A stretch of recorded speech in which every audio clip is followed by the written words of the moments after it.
Oke, baik. Bismillahirrahmanirrahim. Assalamualaikum warahmatullahi wabarakatuh. Sebelumnya, perkenalkan kami dari kelompok 5, kelompok Integral Cauchy. Izinkan kami untuk mencoba untuk menjelaskan hasil belajar kami mengenai materi integral Cauchy.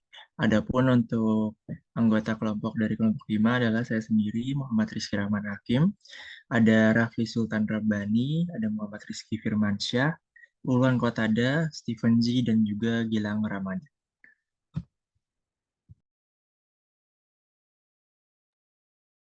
Baik, yang pertama materi untuk formula integral Cauchy.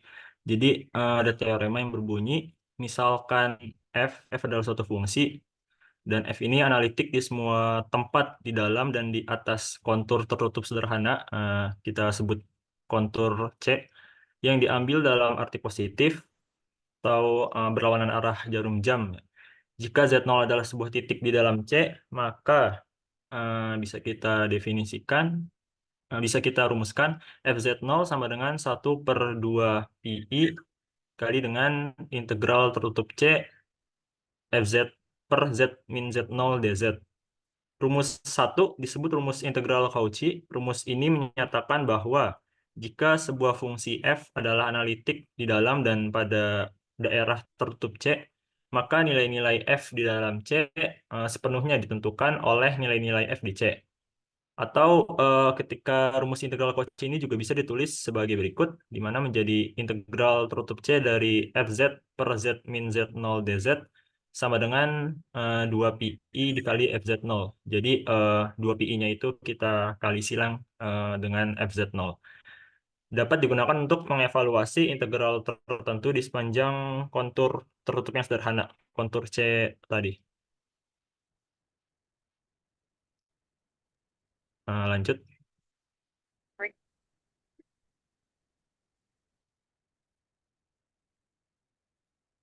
Eh, Baik, berikutnya untuk pembuktian dari teorema tersebut, kita mulai pembuktian teorema ini dengan membiarkan CP menyatakan sebuah lingkaran berorientasi positif, di mana jarak Z min Z0 kita sebut rho, maaf, C rho, ya Z min Z0 sama dengan rho, di mana rho cukup kecil sehingga C rho berada di dalam C. Ini terlihat pada gambar 66 di bawah. Karena hasil bagi FZ per Z min Z0 adalah analitik antara dan pada kontur C rho dan C, maka dari prinsip deformasi lintasan bahwa kita bisa tuliskan menjadi integral tertutup C dari FZ per Z min Z0 dz.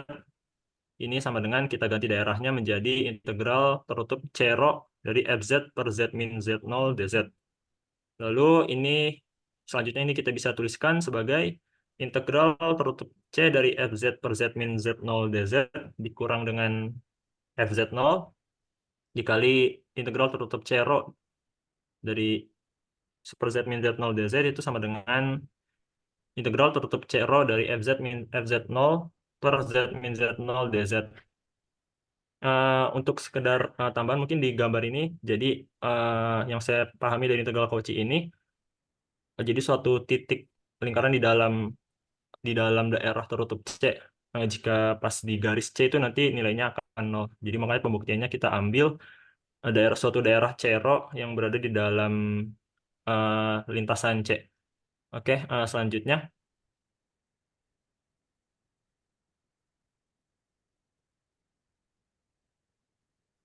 Oke, pada latihan 10 bagian B bagian 42 ini tertulis integral tertutup C rho dari super Z min Z0 dz sama dengan 2pi. Dan persamaan 3 tadi menjadi yang tadi integral tertutup C dari Fz per Z min Z0 dz dikurang 2pi dikali Fz0 itu tadi kan sama dengan integral dari C rho Fz per Fz0 per Z min Z0 dz. Nah, sekarang fakta bahwa F adalah analitik dan oleh karena itu kontinu pada Z0 ini memastikan bahwa sesuai dengan setiap bilangan positif epsilon berapapun kecilnya ada sebuah bilangan positif delta yang sedemikian rupa sehingga nah ini jaraknya Fz min Fz0 kurang dari epsilon untuk setiap atau kapanpun Z min Z0 kurang dari delta. Lalu selanjutnya,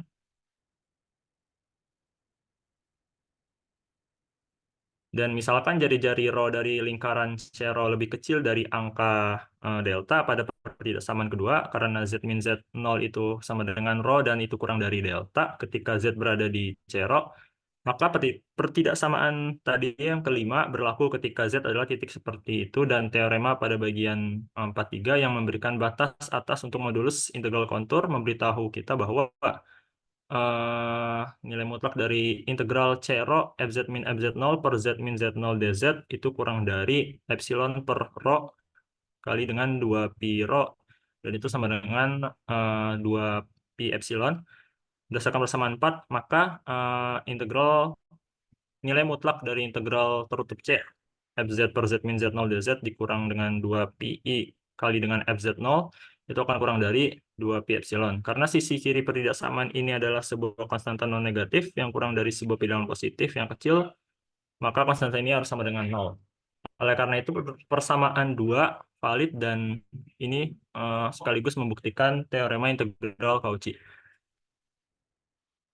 Baik, untuk selanjutnya contoh soal akan dijelaskan oleh rekan saya. Ya, di Ya, sini baik.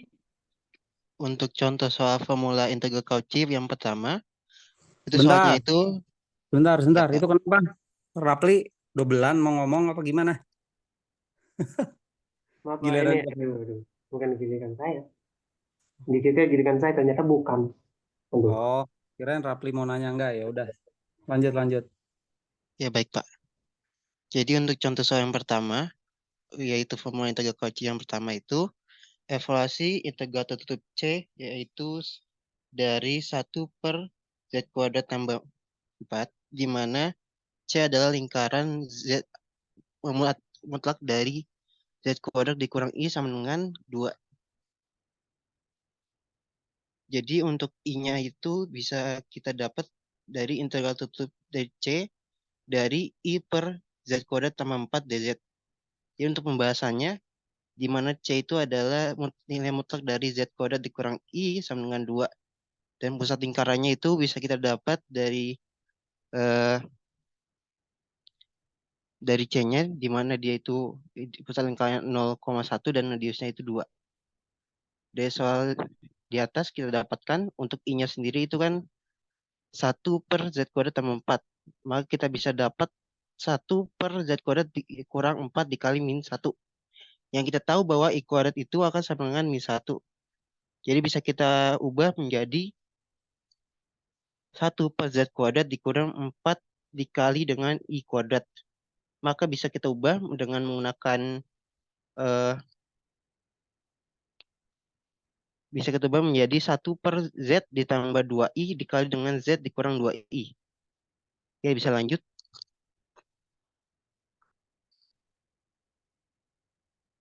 Jadi sehingga yang tadi kita udah dapat I-nya itu akan sama dengan 1 per Z tambah 2I dikali dengan Z dikurang 2I.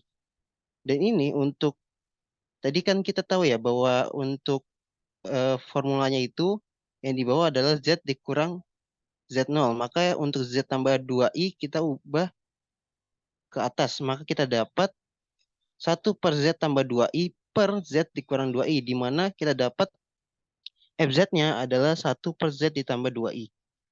Maka kita masukkan ke rumusnya yang di mana I akan sama dengan integral tertutup dari FZ per Z dikurang 2I dz akan sama dengan 2VI dikali dengan FZ0. Didapat Z0-nya adalah 2I dari rumus Cauchy integral formula yang kita telah dijelaskan oleh Olwan tadi. Maka I akan sama dengan integral tertutup C FZ per Z dikurang Z0 sama dengan 2VI kali FZ0. Maka I akan sama dengan 2VI dikali F dari 2I. Maka 2VI dikali 1 per 2I ditambah 2I. Maka 2VI dikali 1 per 4I. Kita coret 4I dan 2I. Maka akan menjadi bawahnya itu 2. Yang atasnya itu akan jadi V. Maka dapat V berdua. Ya, bisa dilanjut. Oke, ini ada perpanjangan dari formula integral Cauchy akan dijelaskan oleh teman saya. Baik, terima kasih Firman. Tadi sudah dijelaskan mengenai formula integral Cauchy. Sekarang kita masuk ke perpanjangannya, perpanjangan dari formula integral Cauchy. Di rumus integral Cauchy tadi, di teorema pada part 50, kita dapat perluasan sehingga memberikan suatu representasi integral untuk turunan dari f di z0. Untuk mendapatkan perluasan tersebut, yang perlu kita pertimbangkan itu sebuah fungsi f-nya itu analitik, di mana terletak di dalam dan di atas kontur tertutup sederhana C, sehingga diambil dalam arti positif atau berlawanan dengan arah jarum jam. Kemudian kita dapat tuliskan dari rumus integral Cauchy yang tadi sudah dijelaskan di atas ke dalam persamaan satu, yaitu fz sama dengan 1/2 pi integral dari fs ds per s min z, di mana z-nya ini sebuah integral dari c dan s-nya menyatakan titik-titik pada c tadi. Yang membedakan secara formal di sini sehubungan dengan z di bawah tanda integral. Sehingga tanpa pembuktian yang ketat, kita bisa temukan bahwa turunannya di ekspresi yang kedua ini, f aksen z sama dengan 1/2 pi integral dari fs ds per s min z kuadrat. Boleh dilanjut? Oke, selanjutnya kita periksa bahwa nilai dari f aksen z tadi itu ada, sehingga dapat disimpulkan nantinya bahwa ekspresi atau bentuk yang kedua itu benar. Di sini kita arahkan untuk D menyatakan jarak terkecil dari Z ke titik-titik S di C. Dan bentuk dari yang pertama dapat kita tuliskan pada akhirnya menjadi Fz plus delta Z min Fz per delta Z sama dengan 1/2 pi integral dari 1/S min Z min delta Z dikurang 1/S min Z. Terus FSDS per delta Z-nya tinggal kita masukkan. Kemudian nantinya akan menjadi 1/2 pi integral dari FSDS per S min Z min delta Z dikalikan dengan S min Z. Dengan syarat di mana delta Z-nya ini terletak, nilai mutlak dari delta Z-nya ini terletak di antara 0 dan juga D.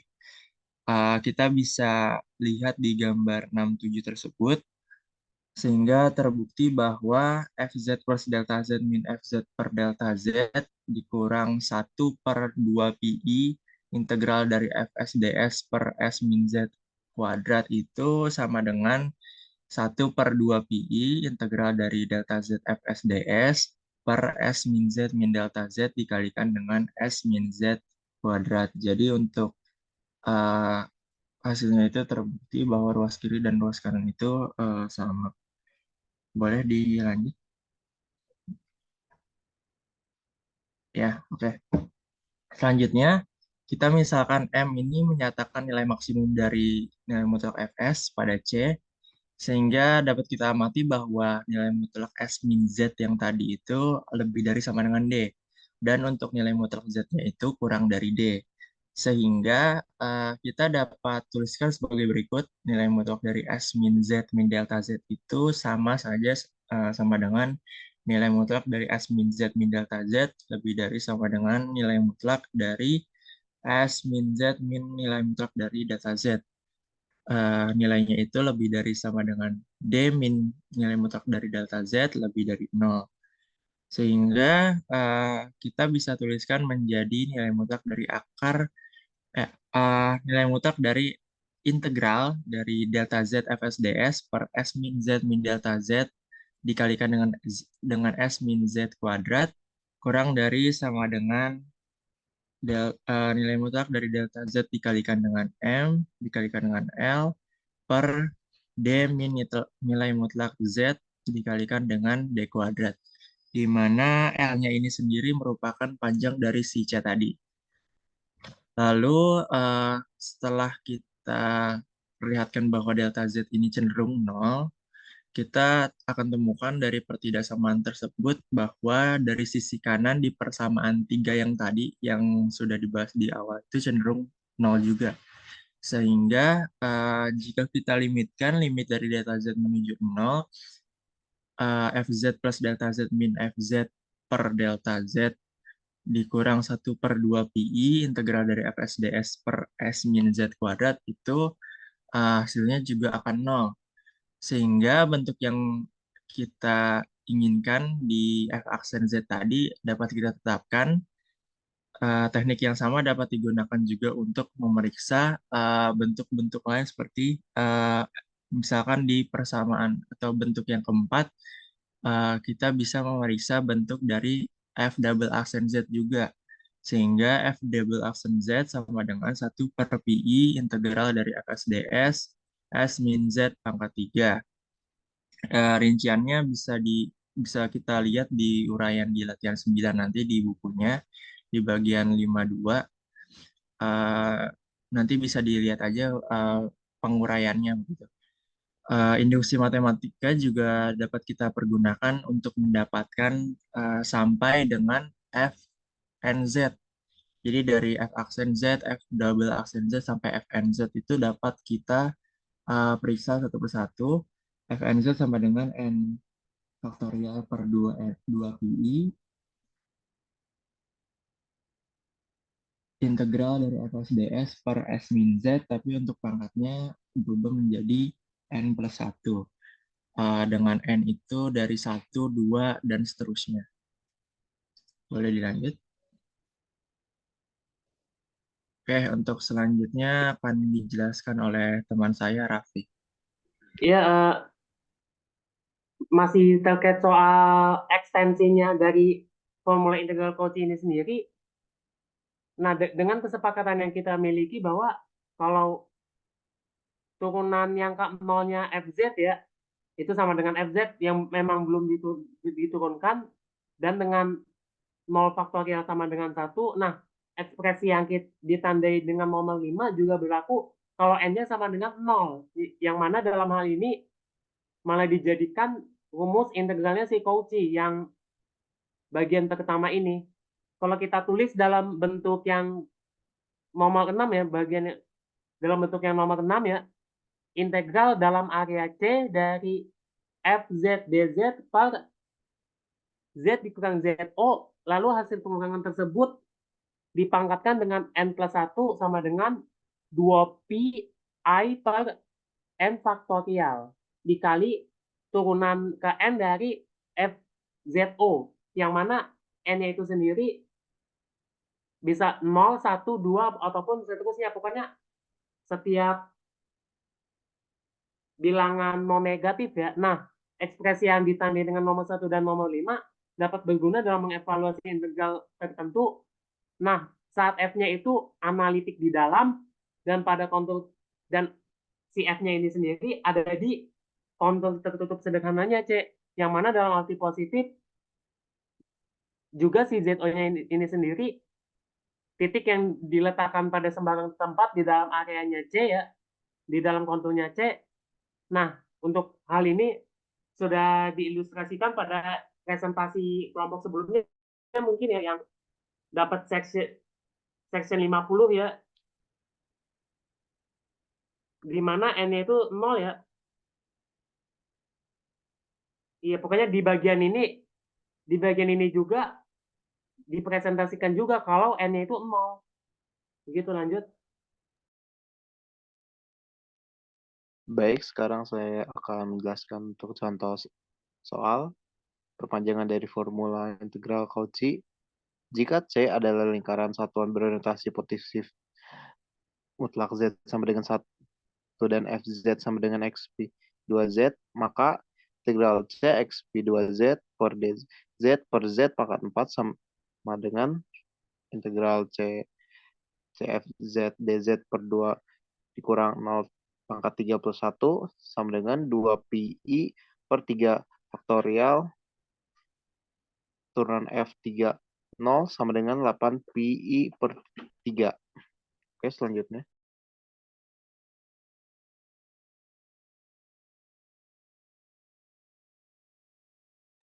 Sebentar. Oke. Ki, balik dulu Ki. Balik dulu sebentar. Lihat contoh soalnya ini. Oke, lihat perluasan integral Cauchy-nya, lihat.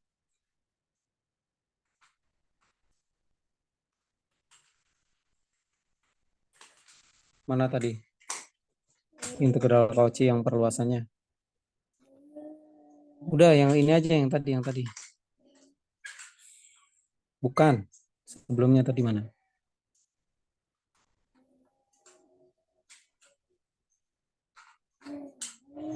Bahasa Inggrisnya extension ya? Iya, Pak. Extension. Ya, ini bentuk umum ya. Jadi ketika bentuk nomor 6 ini integral C ya, C-nya nanti kontur kurvanya menyesuaikan gitu ya. Kemudian masalah pada integral ini adalah kalian harus menentukan bentuk fz-nya seperti apa dan mencari nilai z0-nya gitu ya, sehingga bisa diubah dalam bentuk integral seperti ini. Nah, kalau bentuk integralnya sudah ketemu, maka hasil integralnya itu bisa dihitung dengan cara menghitung yang sebelah kanan gitu ya. Nah, kemudian lihat contoh soalnya. Contoh soal tadi. Ini contoh soalnya sebetulnya mudah banget ya, mudah sekali ya. Jadi bentuk yang bawahnya itu kan Z pangkat 4. Z pangkat 4 bisa ditulis sebagai Z kurang 0 ya. Z kurang 0. 0 ini sebagai titik singularnya ya. Sehingga nilai fz-nya, bentuk fz-nya bisa ditulis sebagai eksponen 2z gitu ya. Kemudian nilai z0-nya 0, kemudian z pangkat 4 itu bisa ditulis sebagai n tambah 1 ya. Nah, n tambah 1 n-nya sama dengan 3 karena kan 4 itu ya. Nilainya 4. 4 sama dengan 3 tambah 1. Maka nanti cari turunan ketiganya ya. Turunan ketiga dari nilai f-nya sehingga disubstitusi turunan ketiga dari 0 ya. Nanti nilainya seperti ini. Jadi permasalahan integral Cauchy nanti bagaimana kalian melihat bentuk integralnya itu dan menentukan fungsi z-nya yang bersesuaian gitu ya. Jadi prinsipnya seperti itu. Nah, proses pembuktian tadi yang integral Cauchy yaitu bagaimana konstruksi bentuk yang tadi ya, bentuk umum integral Cauchy itu bisa berlaku gitu ya. Ya, oke, itu review dari saya. Silakan dilanjut.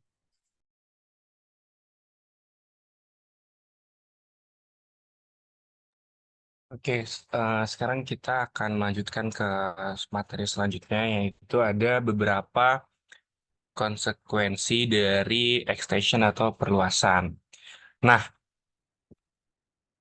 jadi pada setiap titik Z di dalam C0 dan keberadaan F double aksen Z di sepanjang daerah Z min Z0 kurang dari epsilon, berarti bahwa F aksen ini adalah analitik pada Z0. Nah, kita dapat menerapkan argumen atau pendapat yang sama pada fungsi analitik F aksen untuk menyimpulkan bahwa turunannya F double aksen adalah analitik juga, dan seterusnya. Dengan demikian, teorema 1, oh mohon maaf, ini ada kelebihan. Oke, kita balik lagi, jadi ada beberapa konsekuensi dari perluasan.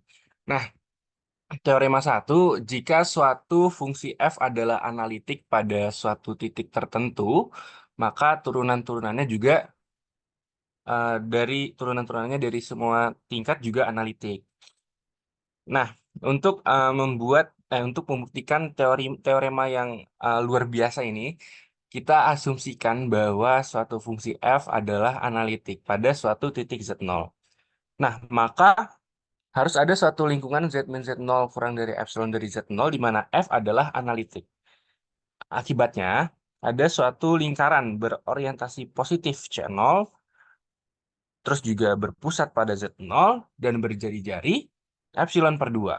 Nah, sehingga dari hal tersebut, F ini adalah analitik di dalam dan pada C0. Kita bisa lihat dari gambar 68.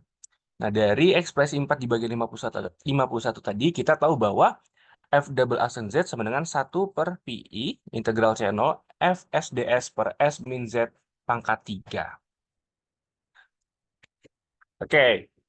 Nah, tadi kan sudah diketahui perihal teorema satunya. Nah, sekarang pada setiap tadi yang f aksen z sama dengan 1 per pi integral channel fsdss per s min z pangkat 3 itu pada titik z di dalam channel.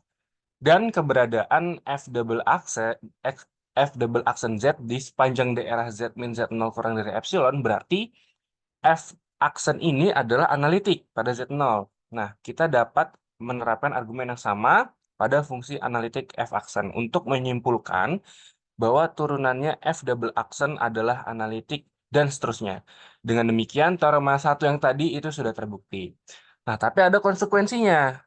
Jadi sebagai konsekuensinya, ketika sebuah fungsi fz sama dengan ux, y plus ivx, y adalah analitik pada suatu titik z sama dengan x, y, keberadaan dari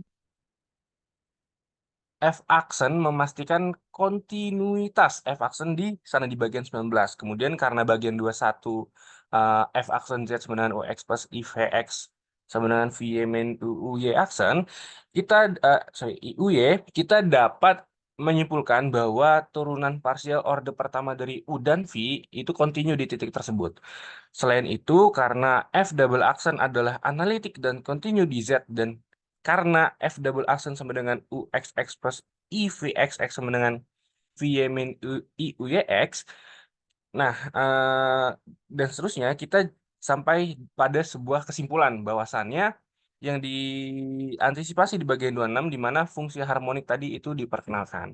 Untuk selanjutnya akan dijelaskan oleh rekan saya Rafli Sultan Rabbani. Pada Rafli dipersilakan. Nah, dari pembuktian yang dijelaskan sebelumnya, termasuk ekstensi dari formula integralnya tadi ya, kalau sebuah fungsi fz-nya itu, nah kita misalkan fz-nya sendiri dalam bentuk umum, uxy ditambah ivxy itu analitik di titik z sama dengan xy.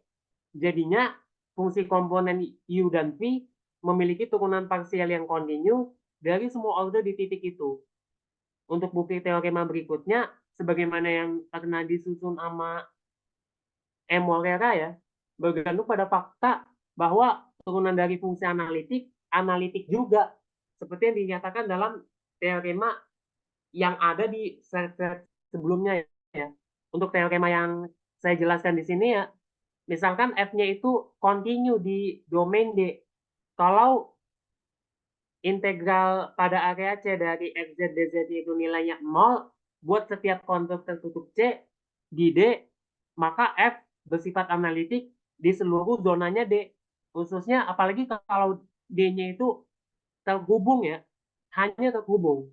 Kita punya kelas fungsi-fungsi yang kontinu yang didefinisikan pada D sebagai kebalikan dari teorema pada bagian 48 ya, bagiannya kelompok 3 atau 4 kalau nggak salah ini, yang section 48 ya, yang merupakan adaptasi dari teorema Cauchy-Gossack pada domain-domain semacam itu. Untuk membuktikan teorema di sini, kita amati bahwa ketika hipotesisnya terpenuhi, teorema di bagian 44 ya, antiturunan ya, teorema antiturunan tadi memastikan bahwa F-nya itu sendiri turut punya antiturunan di D. Nah, karena F kecil adalah turunan dari big F, maka dari teorema yang pertama tadi ya, yang di slide sebelumnya, kita dapat disimpulkan F itu analitik di D ya. Nah, teorema yang nomor 2 ini akan menjadi sangat penting di section-section selanjutnya nih, yang mana materinya akan segera disampaikan oleh kelompok-kelompok yang berikutnya yang setelah yang satu ini.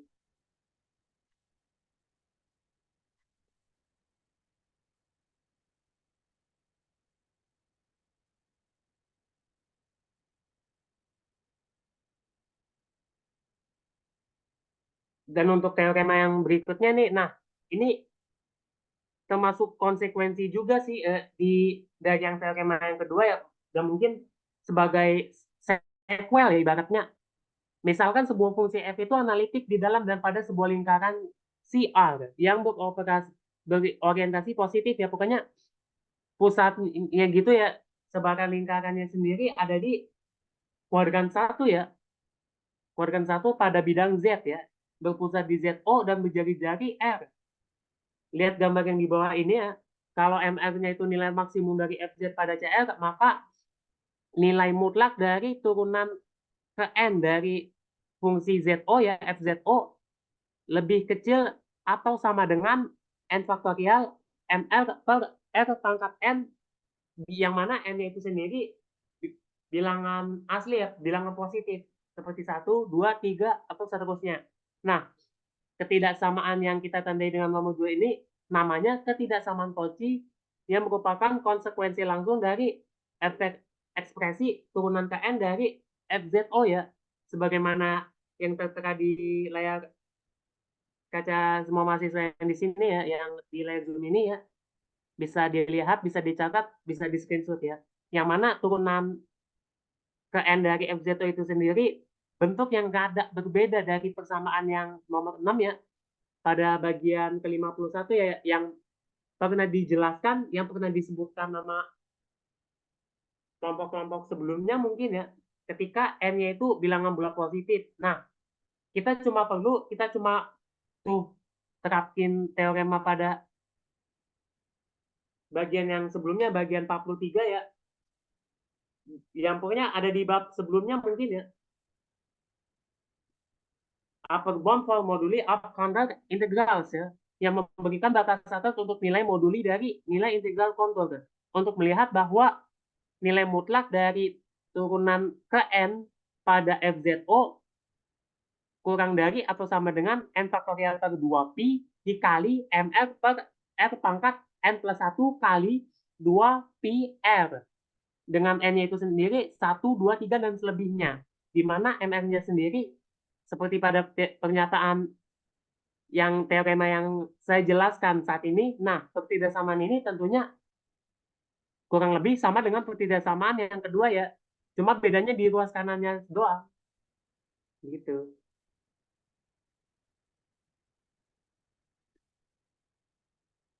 Selanjutnya. Nah, karena penjelasan dari saya ini mungkin berakhir ya, sebelum kita tutup ya, boleh nih teman-teman coba latihan soal yang kami berikan ya saat ini ya. Ada 2 soal, terserah rekan-rekan mau pilih ngejawab yang mana. Yang penting istilahnya gitu kayak sesuai selera gitu, kayak sepaham rekan-rekan aja. Dan mungkin ya, mungkin bisa di screenshot dulu, bisa dicatat dulu ya, screenshot aja ya, biar lebih cepat, biar lebih satset. Oke, sebentar. Ini di screenshot, terus kirim aja di WA grup ya, Rizky ya. Terus saya kasih waktu berapa nih? 5 menit, 10 menit ya? Cuma intermezzo doang ini? Bukan, jangan intermezzo, ini mah latihan aja, nggak apa-apa. Dicoba sama teman-temannya. Lah, kok hilang itunya? Share screen-nya. Karena ini mungkin udah stop dulu Ki. Kalau dikatakan belum. Kamu di stop dulu Ki. Iya Pak. Recordnya stop dulu.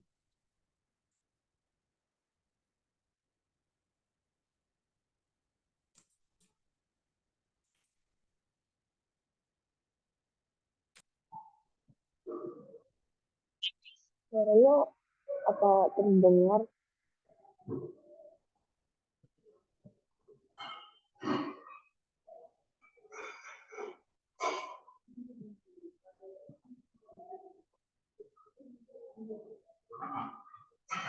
Oke, ini kan nomor 1 soalnya itu, misalkan saya menunjukkan batas persegi yang berorientasi positif yang sisi-sisinya terletak di sepanjang garis X sama dengan plus minus 2 dan Y sama dengan plus minus 2. Kita disuruh mencari sistem integral dari integral dengan titik C, Z per 2Z ke 1 dz. Nah, Z-nya sebenarnya dapat dari bentuk umum yang tadi dijelaskan oleh kelompok 5. Itu kan integral C FZ per Z min ZO dz itu sama dengan 2 pi FZO. Nah, berarti kita harus bikin bentuknya itu jadi bentuk umum. Maka kan yang bawah itu kan 2Z plus 1. Kita ubah bentuknya jadi Z min ZO. Maka semua penyebut dan pembilang itu dibagi 2. Maka sama dengan integral C Z per 2 per Z min 1 per 2. Nah, jadi didapat bahwa FZ-nya itu Z per 2 dan Z min ZO-nya itu ZO-nya itu min 1 per 2. Nah, bentuk umumnya itu kan integral C itu FZ per Z min ZO DZ itu sama dengan 2PI FZO. Maka sama dengan 2PI dikali Z per 2, di mana FZ kan. Nah, di mana Z-nya itu adalah sama dengan min 1 per 2. Lalu tinggal disubstitusi aja, Z-nya jadi min 1 per 2. Min 1 per 2 dibagi 2 kan jadi min 1 per 4. Maka 2PI dikali min 1 per 4 itu hasilnya min PI per 2. Oke. Jadi cari titik singularnya dengan cara mengubah bentuk ya. Z dibagi 2Z tambah 1 diubah menjadi itu ya. 2-nya dikeluarkan, yang bawahnya Z tambah setengah, kemudian 2 naik ke atas. Nah, Z tambah setengah itu diubah menjadi Z minus min setengah. Karena kita harus mendefinisikan Z0-nya itu sebagai bentuk Z dikurang Z0 gitu ya. Jadi Z tambah setengah itu sama dengan Z dikurang minus setengah. Oke. Begitu, Rizky, Rafli, kelompok ini? Ya, Iya, begitu betul ya, Pak. Kak. Jawabannya Ini sama. kan di bawahnya 2Z plus 1, jadi mau gak mau semua pecahan, semua format dalam pecahan itu kayak dibagi 2. Ya. Ya, Z per ZO-nya dapat. Ya, oke, good. Oke, silakan nomor berikutnya yang sudah ada. Terima kasih ya, Nanda ya. Oke. Di stop dulu aja recordnya kalau belum siap.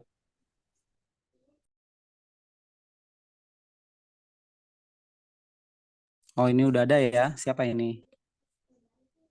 Aura, ya silakan Aura. Iya Pak, jadi ini kan nomor 2 itu jari-jarinya 3, kemudian ini digambar jari-jarinya 3, terus G2 itu artinya si Z sama dengan 2-nya sudah di dalam dari daerah C. Lalu di sini dihitung G2-nya menggunakan rumus integral Cauchy, diperoleh hasilnya sebagai berikut. Kemudian kalau Z lebih dari sama dengan 3 itu sudah dipastikan bahwa nilainya 0.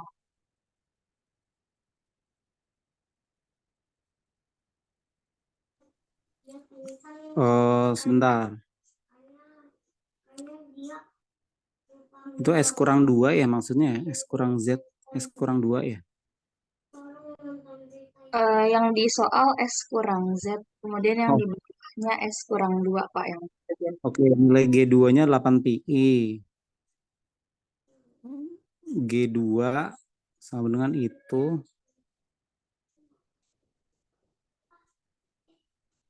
Sama dengan 2, 8 pi.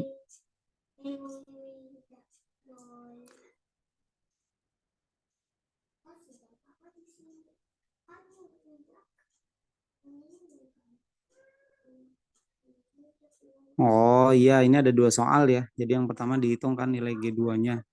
Bisa dibuktikan bahwa G2-nya sama dengan 8 pi ya. Titik singularnya Z0-nya sama dengan 2 ya. Kemudian fungsinya adalah 2S kuadrat dikurang S dikurang 2. Tinggal substitusi saja dapat nilainya 4 ya. Hasilnya 8 pi. Nah ini penting ya. Jadi syarat teorema Cauchy-Gorsat kan nilainya untuk titik singular bisa dihitung ya di integral C-nya ya. Tapi kalau nilai singularnya ada di luar C, C-nya ini kan lingkaran jari-jari 3 ya, maka Cauchy-Gorsatnya menyatakan bahwa GZ-nya sama dengan 0 gitu. Ya, ini menjadi patokan buat kalian nanti kalau menghitung integral, perhatikan betul bentuk kurvanya, perhatikan betul nilai singularnya apakah termuat di dalam kurva tertutupnya atau tidak gitu ya. Seperti yang soal awal nomor 1 itu kan Z sama dengan minus setengah itu kan dalam jari-jari, dalam persegi ya tadi ya, dalam persegi dengan ya tadi di dalam 2 itu yang makanya masih bisa dihitung gitu. ya. Oke, gimana Rafli, Rizky, kelompok ini? Oke, jawabannya Aura. Sudah benar Pak, sudah sesuai. Ya, ya, alhamdulillah ya. Jadi secara prinsip teorinya sebetulnya bisa dipahami, cuma ya kalian harus merasakan ya soalnya seperti apa. Dan tipe soal ini sebetulnya masih mudah ya, masih bisa dipahami dengan baik gitu.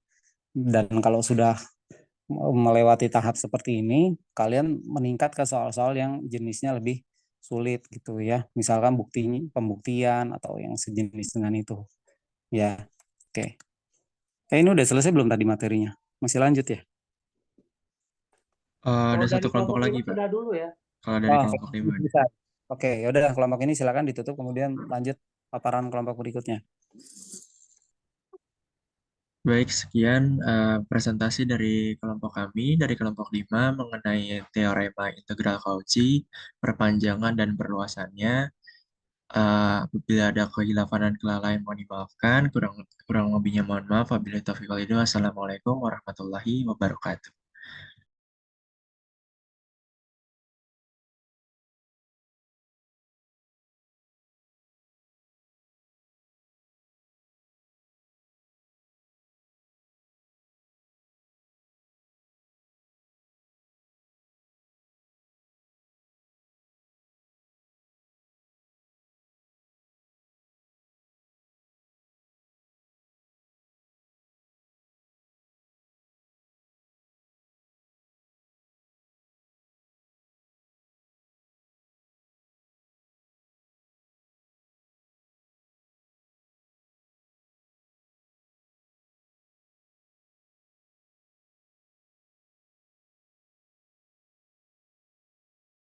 Baik, izin membuka presentasi kelompok 6. Assalamualaikum warahmatullahi wabarakatuh. Selamat pagi.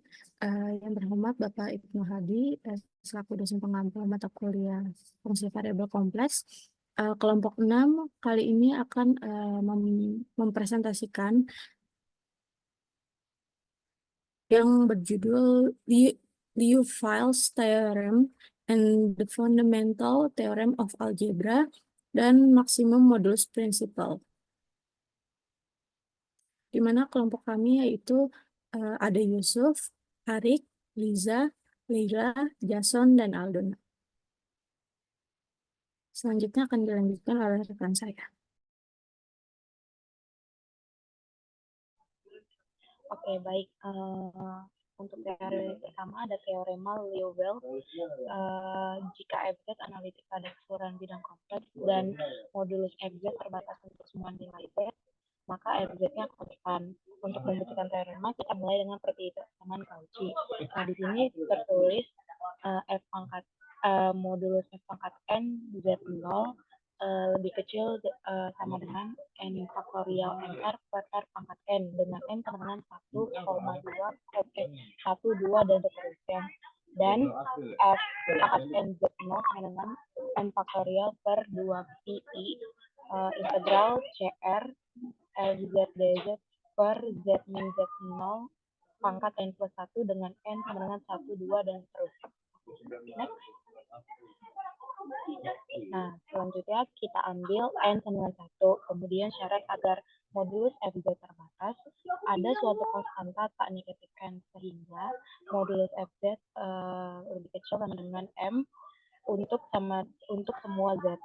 Jika kita misalkan daerah C merupakan sebuah lingkaran, modulus Z aksen min Z sama dengan R.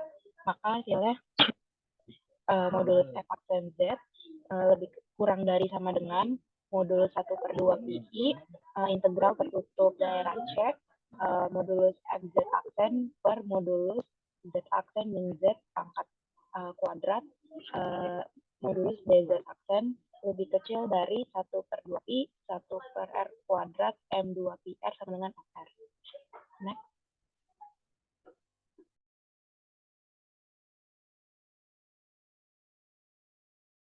Berikutnya kita masuk ke teorema dasar aljabar. Teorema ini hubungannya sangat erat dengan polinomial.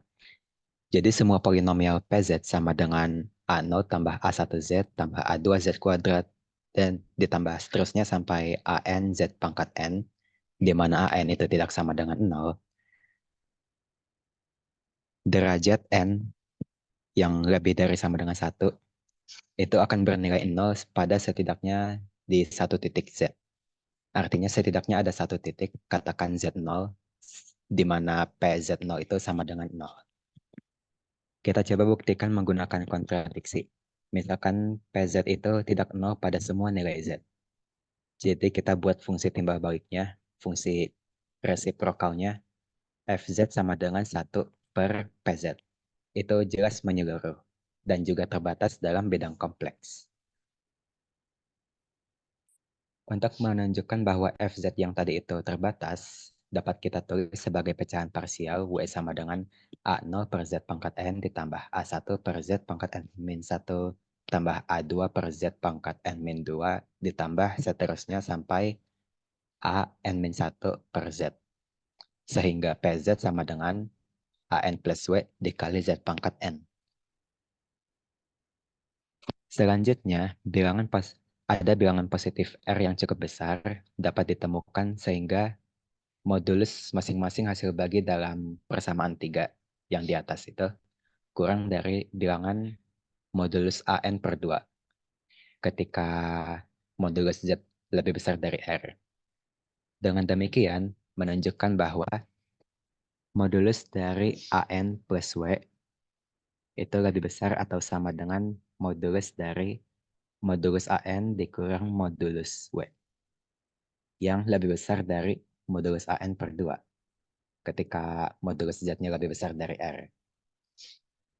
Nah, dari pernyataan persamaan 4 akan kita dapatkan modulus dari PNZ sama dengan modulus dari AN plus W dikali modulus dari Z pangkat N. Itu lebih besar dari modulus dari AN per 2 dikali modulus dari Z pangkat N.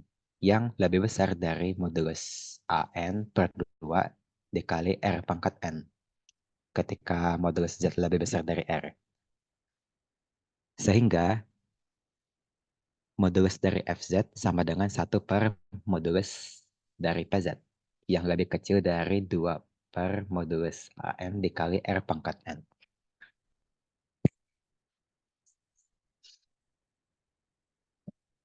Jadi F terbatas di luar lingkaran modulus Z kurang dari sama dengan R. Tetapi kontinu, namun masih terbatas di daerah lingkaran tertutup. Karena F itu harusnya terbatas di seluruh bidang. Kemudian mengikuti teorema Liouville bahwa FZ itu konstan, dan akibatnya PZ juga konstan. Tetapi PZ di sini tidak konstan, sehingga terjadi kontradiksi. Teorema dasar aljabar menyatakan bahwa setiap polinom PZ berderajat N, di mana N itu lebih besar atau sama. Ini harusnya lebih besar ya, lebih besar sama dengan 1. Dapat dinyatakan sebagai perkalian faktor linear PZ sama dengan C dikali Z-1 kali Z-Z2 dikali seterusnya sampai Z dikurang Zn. Di mana C dan ZK dengan K-nya itu 1, 2, sampai N adalah konstanta kompleks. Teorema ini memastikan bahwa PZ memiliki nilai 0 pada setidaknya satu titik Z. Misal katakan itu di titik Z1. Jadi kita bisa misalkan PZ ini sebagai PZ sama dengan Z dikurang Z1 dikali suatu polinomial Q1Z. Di mana Q1Z itu sama dengan C dikali Z min Z2 dikali seterusnya sampai Z min Zn. Kemudian dengan cara yang sama, PZ itu sama dengan Z min Z1 dikali Z min 2 dikali suatu polinomial Q2Z. Di mana Q2Z sama dengan C dikali Z min Z3 dikali seterusnya sampai Z dikurang Zn. Lanjutkan dengan cara yang sama sehingga diperoleh pernyataan 6. Kembali lagi ke yang atas. Beberapa konstanta ZK pada pernyataan 6 itu bisa aja sama lebih dari 1 kali. Dan jelas bahwa polinomial PZ yang berderajat N tidak dapat memiliki lebih dari N faktor berbeda. Baik, selanjutnya lanjut ke maksimum. Boleh. Nah, lemanya itu berbunyi misalkan modulus FZ kurang dari sama dengan modulus FZ0 di setiap titik Z pada daerah modulus Z dikurang Z0 kurang dari epsilon, di mana F itu analitik. Maka FZ memiliki nilai konstan FZ0 di seluruh daerah tersebut. Nah, untuk membuktikan lemma tersebut, kita bisa asumsikan bahwa F itu memenuhi kondisi yang telah disebutkan. Misalkan Z1 adalah sembarang titik selain Z0 pada daerah. Kemudian kita dapat memisahkan rho sama dengan modulus Z1 dikurang Z0. Jika C rho merupakan lingkaran berorientasi positif, modulus Z dikurang Z0 sama dengan rho, berpusat pada Z0 dan melewati Z1, itu akan ditunjukkan di gambar A nanti selanjutnya. Maka rumus integral Cauchy memberitahukan bahwa FZ0 sama dengan 1/2pi kali integral C rho dari FZ dz per Z min Z0. Nah, kita bisa lihat bentuk parametrik lingkarannya, yaitu ini Z sama dengan Z0 ditambah rho E pangkat I theta diturunkan terhadap Z menjadi rho I E pangkat I theta D theta. Untuk C rho memungkinkan kita untuk menulis persamaan tadi yang pertama itu berbentuk FZ0 sama dengan 1/2pi dikali integral dengan batas 0 hingga 2pi dari FZ0 ditambah rho E pangkat I theta D theta.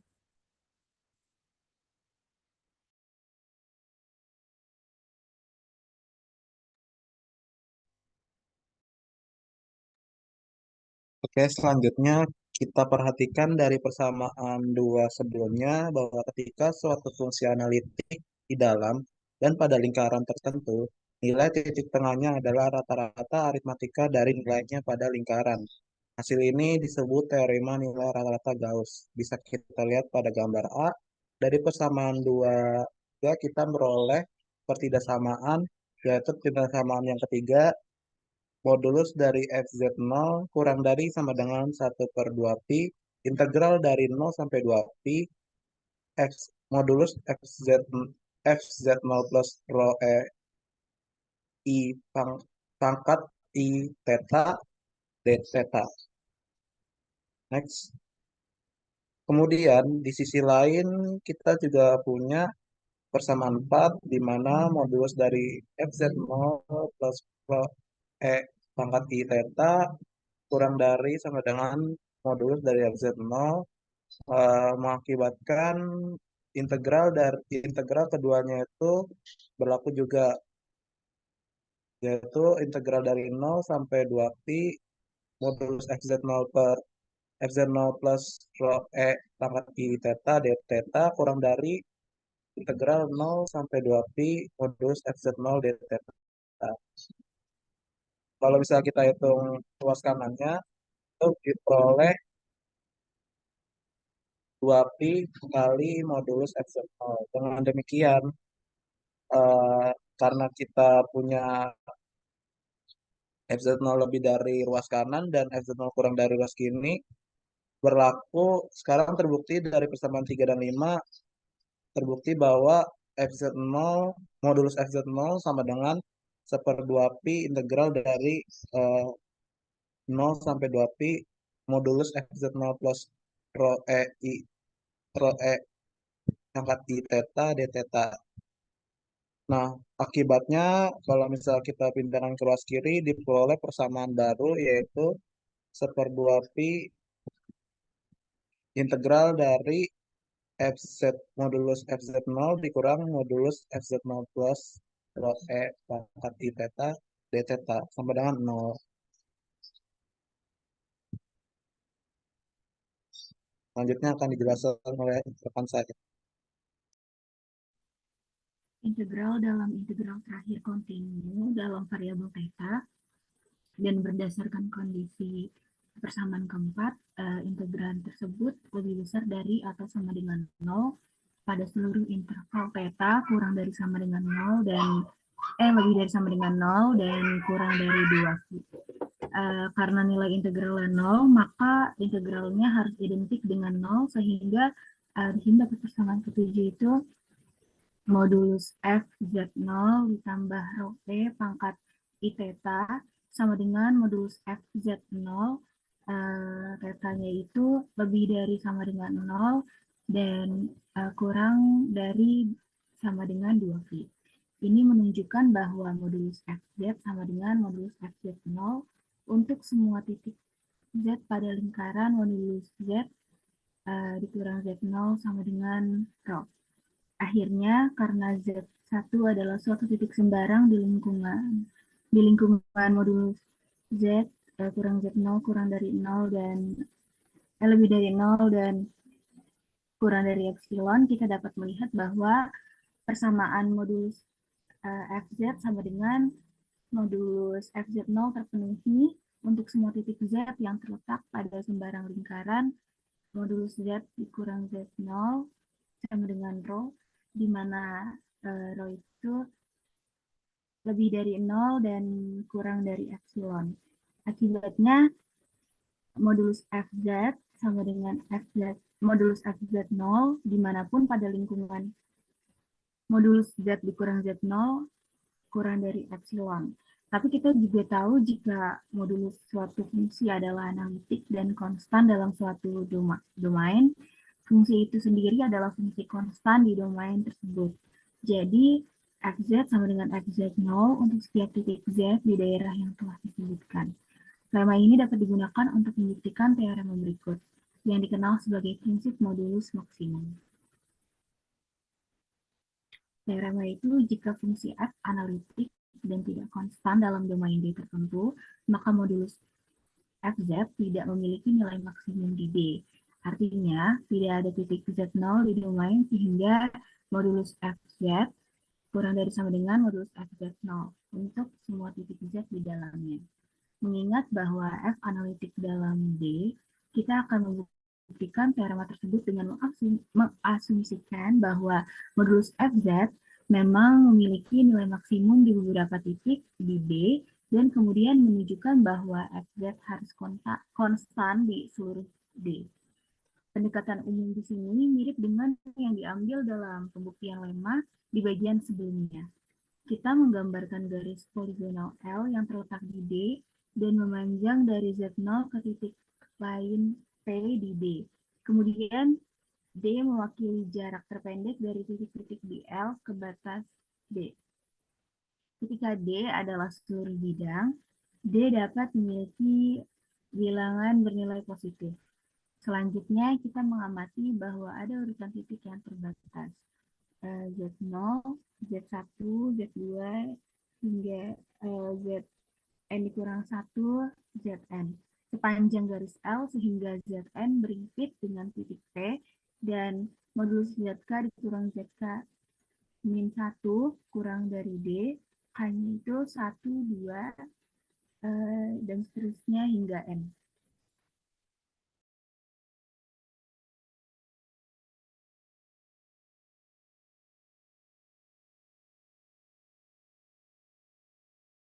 Selanjutnya dalam bentuk urutan daerah yang terbatas di gambar yang ini, N0, N1, N2, dan seterusnya hingga Nn, di mana setiap NK memiliki pusat ZK dan jari-jari D. Terus kita dapat melihat bahwa F analitik di setiap daerah ini yang semuanya terkandung di dalam D. Dan bahwa pusat setiap daerah NK dengan K sama dengan 1, 2, hingga N terletak di daerah L. Jadi sejak modulus Fz diasumsikan memiliki nilai maksimum dalam D pada Z0, modulus Fz juga memiliki nilai maksimum dan N0 pada titik tersebut. Jadi oleh karena itu, menurut lemma yang sebelumnya, Fz memiliki nilai konstanta Fz0 di seluruh N0. Jadi secara khusus, Fz1 sama dengan Fz0. Artinya, modulo Fz kurang dari sama dengan Fz1 untuk setiap titik Z di N1. dan lemma sebelumnya dapat diterapkan lagi.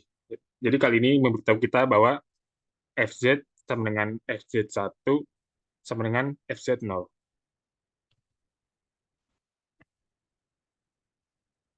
Jadi ketika Z berada di N1, karena Z2 ada di N1, maka FZ2 sama dengan FZ0. Jadi oleh karena itu, modulo FZ kurang dari sama dengan FZ2. Jadi ketika berada di N2 dan lemma yang sebelumnya berlaku lagi, jadi kali ini menunjukkan bahwa FZ sama dengan FZ2 sama dengan FZ0. Terus ketika Z berada di N, lanjutkan dengan cara ini, kita mengakhiri capai di daerah atau lingkungan NN dan sampai pada fakta bahwa FZN sama dengan FZ0. Jadi mengingat bahwa Zn berimpit dengan titik P yang merupakan suatu titik sembarang selain di Z0 di D, jadi kita dapat menyimpulkan bahwa FZ sama dengan FZ0 untuk setiap titik Z di D, karena telah menunjukkan bahwa FZ konstan sepanjang D. Jadi teorema ini terbukti. Kemudian jika suatu fungsi yang analitik pada setiap titik di bagian daerah berbatas tertutup, R juga kontinu di seluruh R, maka modulus FZ memiliki nilai maksimum di suatu tempat di R. Artinya, konstan non-negatif M, sehingga modulo FZ kurang dari sama dengan M untuk semua titik Z di R, dan persamaan yang berlaku untuk setidaknya satu titik tersebut.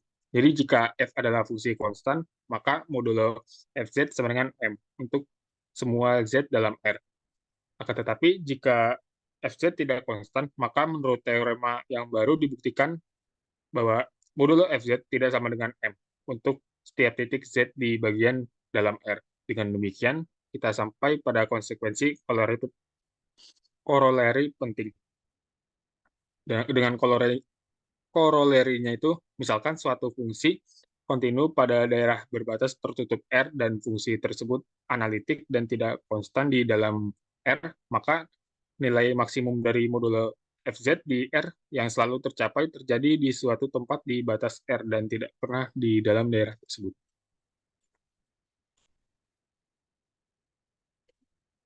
Sekian presentasi yang bisa kami sampaikan. Contoh soalnya ada nggak itu buat latihan?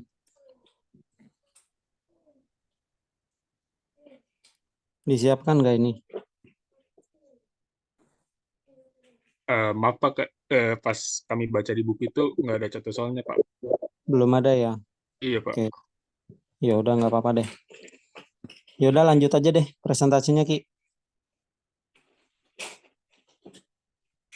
Masih cukup ya? Satu kelompok lagi paling nggak.